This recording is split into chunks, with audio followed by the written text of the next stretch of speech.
සුබ දවසක් ඔයාලා හැමෝටම.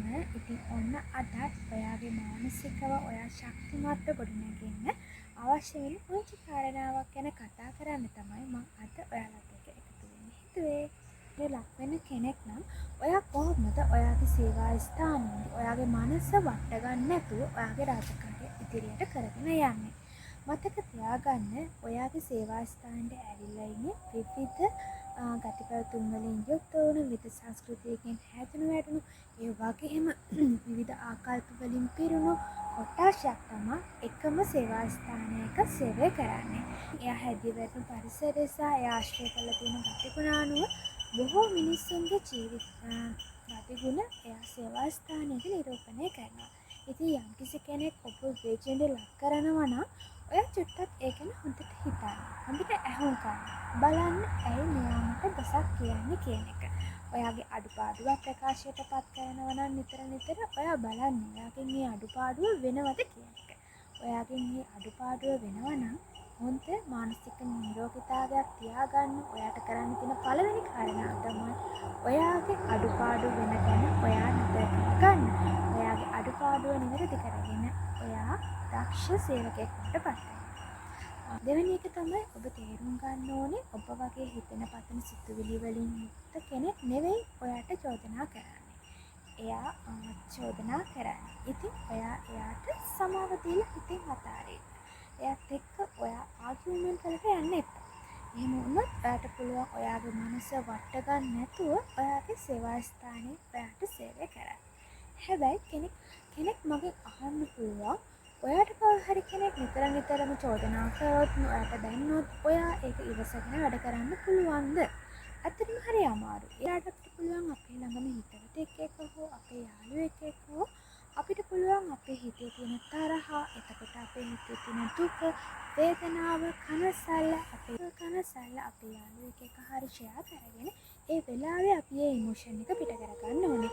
එහෙම වුණොත් ඉමෝෂන් එක පිට කරගන්න ඕනේ. කවදාවත් අපිට බයින පුද්ගලයා ඉස්සරහා අපි අපේ ඉමෝෂන්ස් පිට කරන්නේ කොහොමද? ඒ කියන්නේ අපි තරහ ආරංක පාට බයින්න කියොත් අපි දුක හිතවගෙන ඇඬුවොත් අපිට චෝදනාව එල්ල කරන කෙනාට පුංචිම විදිහේ සතුටක් ඇවිල්ලා එයා හිතනවා එයා දිනුම් කියලා. ඒ හින්දා ඔයා හොඳ පෞරුෂයක් තියෙන පුද්ගලයෙක් නම් අනිවාර්යයෙන්ම ඒ වෙලාවට ඔයාගේ ඉමෝෂන්ස් ටික කන්ට්‍රෝල් කරගන්න. ඔයාට කන්ට්‍රෝල් කරන්න අපහසු නම් හොඳම දේ තමයි ඔයාගේ ළඟම යාළුවෙකුට දුරකථනයකින් හරි එහෙම නැත්නම් එයාව හම්බෙලා හරි ඔයාගේ ඉමෝෂන්ස් ටික පිට කරන්න. එකෙන් ඔයාට පුළුවන් ඔයාගේ සේවා ස්ථානයේ සාර්ථක විදියට මනස වට ගන්න නැතුව ඉස්සරහට යන්න. අපි දන්න හැම අවස්ථාවකදීම අපිත් එක්ක එකතු වෙන්නේ අපි හිතන පතන විදියට සමාන, අපේ ගතිපැවතුම් වලට සමාන පුද්ගලයෝ තමයි එක ගොඩකට වැටෙන්නේ. ඔයා හිතන පතන සිතුවිලි රටාවට ගැලපෙන්නේ නැති කෙනෙක් වත් එක්ක ඉන්නවා නම් යථාර්ථයට හැර එයත් එක්ක ගනුදෙනු කිරීම අවශ්‍යතාවය දෙකෙන් සේවා අවශ්‍යතාවය මත ගනුදෙනු කරන වැරෙන්න ඔයාගේ පෞද්ගලික ජීවිතයේ දේවල්, ඔයාගේ සතුටු දේවල්, ඔයාගේ දුක හිතෙන දේවල් ඒ වගේ ඇත්තට ෂෙයා කරන්න යන්න එපා. ෂෙයා කරගන්න යන්න එපා. එහෙම වගේ අවස්ථාවක් ආවොත් තමයි ඒ කෙනා පෙරලා ඔයාට මානසික හිංස වෙන්නේ. තමයි අද අපි කතා කරන්නේ. එහෙනම් ඔයාගේ සේවා ස්ථානයක හෝ කිසිම මොහොතක තමන්ට චෝදනා කරගන්න එපා. තමන් හොඳ නැති කෙනෙක් කියලා. තමන්ගේ අඩුපාඩු තේරුම් අරගෙන ඉස්සරහට හදාගෙන තමන්ගේ ගමන සාර්ථක කරගන්න.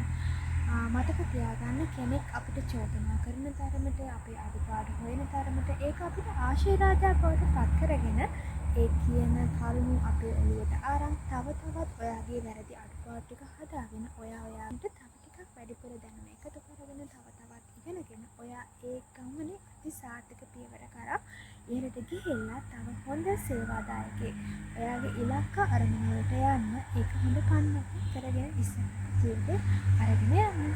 එහෙනම් යම්කිසි තැනක ඔයා බොස් වෙන දවසක් එන්න පුළුවන්. ඒ දවසට අමතක කරන්න එපා. ඔන්න සේවකයන්ටත් මොකක් හරි අඩුපාඩුවක් හරි වැරද්දක් හරි එයාගේ ගතිගුණ වලට රුස්සන්නේ නැත්තම් ඔයා එයාගේ හිත නොරිදෙන විදියට ඒ දේ ප්‍රකාශයට පත් කරලා එයාගේ මාවතට අඩිය ඉහළට යන්න පුළුවන් වචන පාවිච්චි කරලා ඔයාගේ සේවකයාවත් ඉස්සරහට අරගෙන යන්න පුළුවන් හොඳ පෞරුෂයක් හදාගන්න ඔයාට හැකි වෙන ලැබෙන්න කියලා ප්‍රාර්ථනා කරන ගමන්ම අදිරි නවතිනවා. banget.